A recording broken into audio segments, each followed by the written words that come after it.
నమస్తే అండి. మొన్నటి వరకు బంగారం ధరలకి రెక్కలు వచ్చాయి.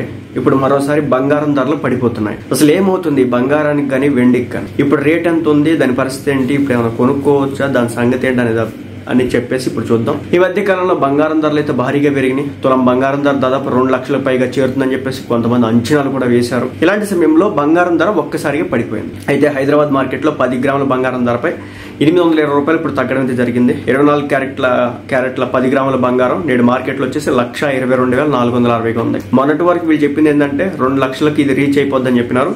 కట్ చేస్తే ఇప్పుడు 1,22,460 రూపాయల దగ్గరగా ఉంది. ఇక 22 క్యారెట్లు, ఈ 22 క్యారెట్లతోనే మనం అందరం కూడా ఆర్నమెంట్స్ తయారు చేయించుకుంటూ ఉంటాం. అంటే వస్తువులన్నింటిని, ధరించే వస్తువులన్నీ కూడా తయారు చేసుకుంటూ ఉంటాం. సో ఇది బంగారం 10 గ్రాముల బంగారం ధర వచ్చేసి 750 రూపాయలు తగ్గడం అయితే జరిగిందనమాట. ఇది 1,12,250 రూపాయల దగ్గరగా ఉంది. అయితే ప్రాంతాన్ని బట్టి, సమయాన్ని బట్టి ఇది వేరే అయితే ఉంటది, ఒక 100 రూపాయలు అటు ఇటుగా. ఆ విషయాన్ని అయితే గమనించండి. సో ముఖ్యంగా ఏరియాల వైజ్ గా ఏ ఏరియాలో బంగారం రేట్లు తక్కువగా ఉన్నాయి, ఎక్కువగా ఉన్నాయి చూద్దాం. సో విజయవాడ విషయానికి వస్తే కనుక 24 క్యారెట్ల 10 గ్రాముల బంగారం ధర వచ్చేసి 1,22,460గా ఉంది. అది 22 క్యారెట్లు వచ్చేసి 10 గ్రాముల ధర వచ్చేసి 1,12,250 ఉంది. చెన్నైలో వచ్చేసి మనకంటే ఎక్కువగానే ఉందని చెప్పొచ్చు. 24 క్యారెట్ల 10 గ్రాముల బంగారం ధర 1,23,280గా ఉండగా 22 క్యారెట్ల 10 గ్రాముల బంగారం ధర 1,13,000 వరకు ఉండడం అయితే జరిగిందనమాట.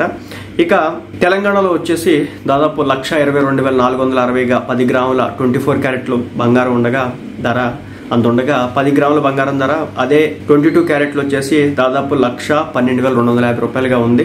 కాబట్టి తగ్గుతుందా అంటే తగ్గొచ్చు, పెరగొచ్చు షార్ట్ టైంలో మాత్రం. బట్ ఒక పీక్ అయితే చూసిందని చెప్పొచ్చు బంగారం, అదేవిధంగా సిల్వర్ కూడా. సో కొంచెం కరెక్షన్ అయితే అవుతుంది. ఎప్పుడైనా సరే పెరిగిన మార్కెట్ ఎప్పుడైనా కొంచెం పడుతుంది, ఆ తర్వాత మళ్ళీ రిటర్న్ అవడం అనేది జరుగుతుంది. ఇప్పుడు ఇన్వెస్ట్మెంట్ అనేది ఇప్పుడు పెట్టవచ్చు అంటే పెట్టుకోవచ్చు, కానీ ఏంటంటే రిటర్న్ కోసం చూడాలంటే minimum 1 to 2 years minimum wait చేయాలా. 10 years కల్లా డబుల్ అవడానికి అవకాశాలు అయితే ఎక్కువగా ఉంటాయి.